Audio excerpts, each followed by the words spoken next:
안녕하세요. 손가락 뉴스의 진행을 맡은 박지영입니다. 안녕하세요. 만나서 반갑습니다.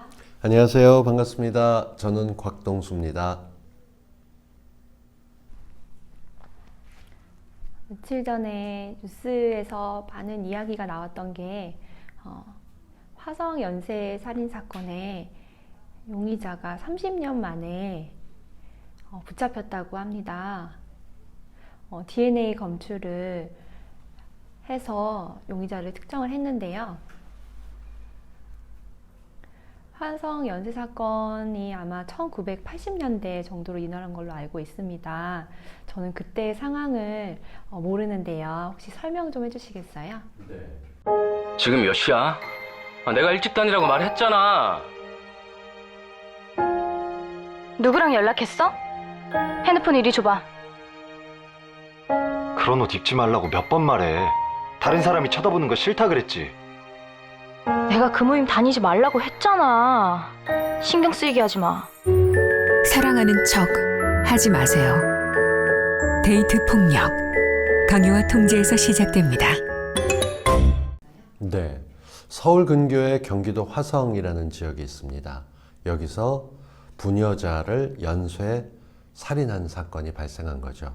그냥 살인한 것이 아니고 일정한 기간을 두고 성폭행했던 것들도 있고 중간에 굉장히 큰 국민적인 화제가 돼서 수사본부가 차려지기도 했었습니다. 근데 그 당시만 하더라도 수사 능력이나 기법 같은 것들이 많이 발전하지 않아서 수많은 사람들이 동원돼서 수사를 했지만 사건은 계속 일어나는데 범인을 잡지 못했어요.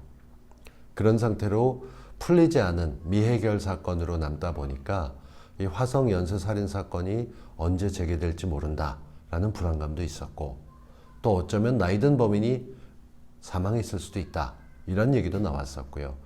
그렇게 잊혀지는 동안에 국내에서는 봉준호 감독이 살인의 추억이라고 송강호 씨가 나왔던 영화로 해갖고 제작이 되기도 했었습니다. 그걸 통해서 이 공소시효가 끝나기 전에 다시 한번 관심을 가져야 되는 거 아니냐라고 얘기를 했었는데요. 이번에 결국 용의자 총 10개의 사건 가운데서 2개의 용의자를 한 사람으로 특정한 것이죠. 피해자의 속옷에 나온 DNA 검사를 통해서 찾아냈다라고 할 수 있는데 알고 보니까 이미 다른 사건의 범인으로 복역하고 있습니다. 너무 오래전이었기 때문에 그 피해자분들은 상처를 다시 돌추는 거 아니냐 할지 모르지만 알고 보니까 이 범인이 화성 근교에 옮겨 다니면서 살고 있었고 그러다 청주로 이사 가면서 사건이 종료됐다는 점에서 범인이 확실해 보이고요. 무엇보다 이렇게 오래 걸리게 된 거, 왜 DNA 검사를 빨리 하지 못했냐? 그 당시 수사하셨던 분들이 나와서 이미 은퇴하셨는데도 설명하면서 얘기가 풀려가서 아쉽기도 하고 한편에서는 이해가 되기도 하고 그런 복잡 미묘한 심정을 갖게 되는 미제 사건이 풀려가고 있는 중입니다. 저도 인터넷으로 그 살인의 추억을 영화를 봤었습니다. 그때 태안에서 살인 사건이 또 일어나고 또 화성에서도 일어났었는데 같은 사건이 연관이 된 게 맞나요?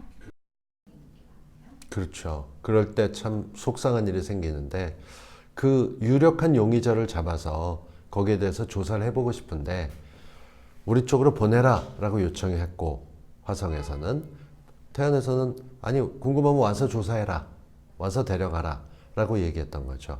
이런 거를 흔히 행정편의주의 혹은 수사 편의를 위해서 하다 보니까 공조가 됐더라면 훨씬 더 빠르게 범인을 잡을 수 있었겠다라는 얘기가 나와서 아쉬움이 있고요. 또 경찰 입장에서는 이 사건을 해결하게 되면 공을 어디서 가져갈 것인가 하는 겁니다. 그래서 서로 그게 사실상의 업적, 승진과 관련이 되는 부분이기 때문에 정보 공유가 잘 안 되는 경우들이 있어요. 이게 디지털 시대, 공유가 일반화된 요즘에는 바뀌어야 될 부분이긴 하고 요즘은 협력이 비교적 전보단 잘 되고 있다고 하는데 어떻든 아쉬움이 남는 부분이어서 그때 해결이 됐다면 훨씬 더 빠르게 됐을 것이고 그 당시 수사하면서 혈액형에 대해서 뭔가 하나를 특정하는 과정에서 정보가 좀 달랐어요. 이 용의자가 조사를 받기도 하고 수사선상에 올라있기도 했었지만 혈액형이 다르다는 이유로 배제가 됐던 건데요. 어떤 사건이든 형사나 조사하시는 분들이 정말 자신의 가족이다 생각할 정도로 뛰고 고생하고 계시기 때문에 해결되지 못하면 속상해하는 사건들이 많다고 하는데요. 그런 부분에 대해서 조금 더 열심히 힘을 모았어야 되는 게 아닌가 하는 아쉬움도 남고요. 저의 그 시대를 같이 살아왔던 사람이기 때문에 저는 너무 걱정됐었던 기억이 있거든요. 아마 그 지역에 살고 계신 분들은 굉장히 걱정도 했었어요. 근데 이렇게라도 범인을 찾게 돼서 다행이다라는 생각도 듭니다. 범인은 찾게 되었지만 문제는 공소시효가 만료가 됐다고 해요. 그리고 이미 다른 이제 죄로 인해서 복역 중이고, 그리고 또 모범수로 인정을 받으면서 그것도 이제 나오는 거 아닌가라는 사람들이 많은 우려를 하고 있습니다. 맞습니다. 그래서 특히나 이런 살인범 혹은 성폭행을 동반해서 오래 연쇄살인범을 했었다면 뭔가 적용하는 법이 있어야 될 텐데요. 아직까지는 그 부분에 대해서 구멍이 있지만 분명히 뭔가 조치가 취해져야 될 겁니다. 그리고 DNA를 통해서 빼도 박도 못할 확실한 증거가 나왔다면 이걸 어떻게 해야 될지 필요하다면 특별법이라도 만들어야 되는 게 아닌가. 국민적인 사건으로 있었기 때문에 이것만큼은 인권도 필요하지만 어디서 어떻게 누구에게 죽음을 당했는지도 모르고 고통받았을 피해자를 생각한다면 이건 충분히 고려해 볼 만한 부분이라고 생각되고요. 현재 한 사건에 대해서 모범수로 있었던 것과 각각 개별 사건에 대해서 처벌하는 것, 외국에서는 이 형법을 적용해서 비슷하게 묶어서 처리하는 게 아니라 사람의 일반적인 수명보다 긴 1000몇백 년을 감옥에 있게 망한다든가 가석방을 금지하는 법들이 있습니다. 그러니까 우리도 이제는 이런 부분에 대해서 인권을 보강해야 되는 만큼 범죄자에 대한 처벌도 확실하게 이루어지게 진행돼야 되지 않을까 싶고요. 이것도 넓은 의미에서는 사법개혁과 비슷합니다. 선진국들이 이미 비슷한 과정을 거쳐가면서 그쪽도 공소시효가 늦춰서 문제가 됐었던 걸 해결하거나 이런 과정이 있기 때문에 어쩔 수 없다, 법이 그렇다라고 풀어주는 것 대신 국민들이 충분히 이해할 수 있는 조치가 필요할 거라고 봅니다. 네, 앞으로도 지금 남은 이제 피해자분들, 가족들을 위해서 이 사건이 잘 해결됐으면 좋겠습니다. 일단 현재 나왔던 건 10개의 사건 가운데서 단 2개만 해결이 된 겁니다. 그리고 나머지 8개 사건도 특정이 될 수 있는지 경찰 측에서는 사실 이렇게 오래된 사건이라고 하게 되면 꼭 풀어야겠다라는 욕심이 생길 수도 있지만 한 달이 건너고 한 달이 건너면 자신들과 같이 일했거나 선배 형사들이 처리했던 사건입니다.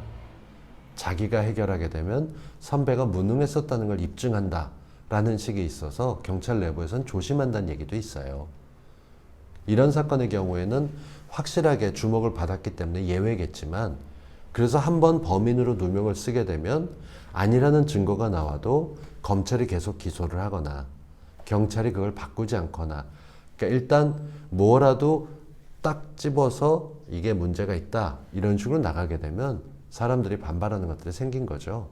그래서 지금은 분명하게 구멍으로 기록되어 있는 이런 부분들 고쳐져야 될 부분이거든요.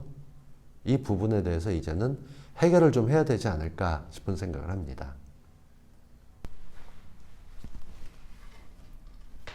네, 정말 꼭 해결이 됐으면 좋겠습니다. 설명해 주셔서 감사드립니다. 네. 그리고 한 가지만 더 추가로 말씀드리면은요.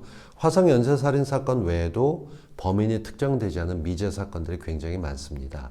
이 TV 시사 보도 프로그램이나 여러 가지 것들 예전에는 어려서 고백하지 못했거나 확실하지 못해서 어른들이 혹은 조용히 있으래 그렇게 있었던 굵직굵직한 사건들이 있거든요.